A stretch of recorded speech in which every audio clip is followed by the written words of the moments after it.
આજના સૌથી મોટા સમાચાર રાજ્ય માટે જે ગુડ ન્યૂઝ છે તેનાથી યુદ્ધ અને ગેસની અછત વચ્ચે ગુજરાતથી મળ્યા છે ગુડ ન્યૂઝ। દેશભરમાં ગેસ સંકટ વચ્ચે રાહતના સમાચાર સામે આવ્યા છે। થોડીવારમાં જ કચ્છના મુન્દ્રા પોર્ટ પર શિવાલિક જહાજ પહોંચશે અને મુન્દ્રા પોર્ટ પર એલપીજી કેરિયર શિવાલિક જહાજ આખરે પહોંચી ગયું છે। 44,000 મેટ્રિક ટન એલપીજી લઈને આવ્યું છે જહાજ શિવાલિક। आपने जणावी दईए 24,000 मेट्रिक टन एलपीजी मैंगलोर मोकलवामां आवशे। 20,000 मेट्रिक टन जत्थो उतरशे मुंद्रा पोर्ट पर।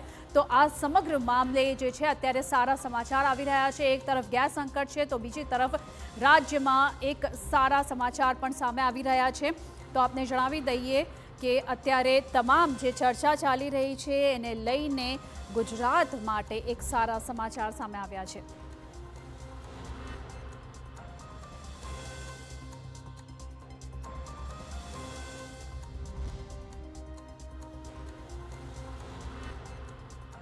तो चौक्कसपणे गुजरात माटे एक मोटा राहतना समाचार है।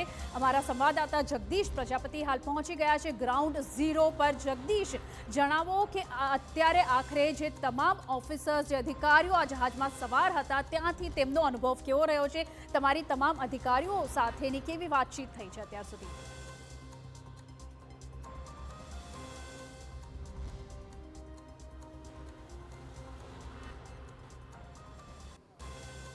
बिल्कुल Neeru, good news for India અને જેની રાહ જોવાઈ રહી હતી અને એ ઘડી હવે આવી ગઈ। ફાઇનલી આપણી જેટી પર ટચ કરી ચૂક્યું છે શિવાલિક વેઝલ એટલે કે શિવાલિક જહાજ।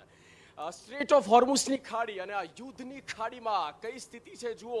એક પેનિક સિચ્યુએશન છે અને એ પેનિક સિચ્યુએશને કઈ રીતે આપણું જહાજ ક્રોસ કરે છે અને એના માટે જે મજબૂતાઈ એ ડિપ્લોમેટિક સ્તર પર જોઈએ તે ભારત પાસે છે।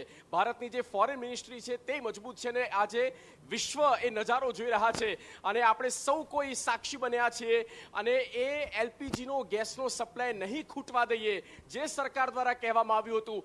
મને લાગે છે કે આજે મહત્વપૂર્ણ આધાર બન્યો છે મુન્દ્રા પોર્ટ। જી હા, મુન્દ્રા પોર્ટની બિલકુલ પાછળના દ્રશ્ય અમે આપણે બતાવી રહ્યા છે તે આપ જોઈ રહ્યા છો અત્યારે।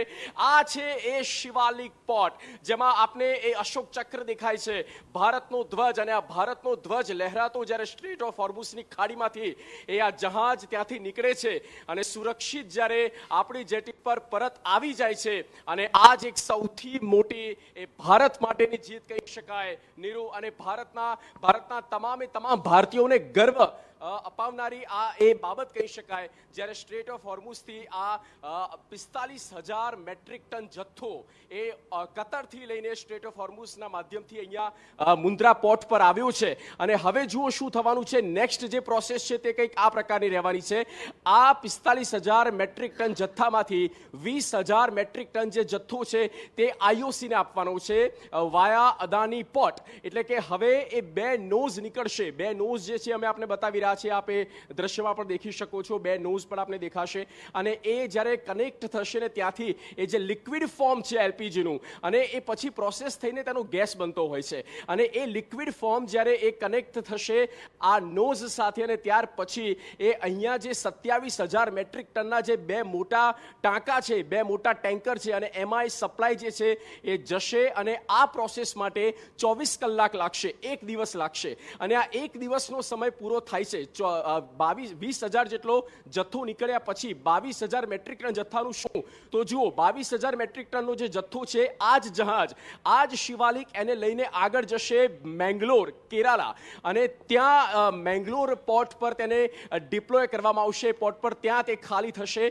અને ત્યાર પછી તે આગળ વધવાનું છે અને એવી જ રીતે આવતીકાલે જે બીજું જહાજ આવવાનું છે અને પહેલા કંડલા પોર્ટ પર આવવાનું હતું એ જહાજ નંદાદેવી એ હવે કંડલા પોર્ટ પર નહીં આવે પણ વાળીનાર જે પોર્ટ છે જામનગરમાં ત્યાંથી અંદર રહેલો જે જથ્થો છે લગભગ આપ ગણી લો કે તો જગદીશ, તમામ માહિતી બદલ ખૂબ ખૂબ આભાર। તો આપણે જે રીતે અત્યારે જોયું તમામ જે ટેકનિકલ આગળની પ્રોસિજર છે તે કઈ રીતે થવાની છે તેની સંપૂર્ણ માહિતી જગદીશે અત્યારે આપી છે। હવે એક મેપના માધ્યમે આપણે સમજવાનો પ્રયત્ન કરીએ કે આખરે કઈ રીતે બારૂદનો દરિયો પાર કરીને શિવાલિક જહાજ જે છે તે આવી પહોંચ્યો છે આપણા રાજ્યમાં અને હવે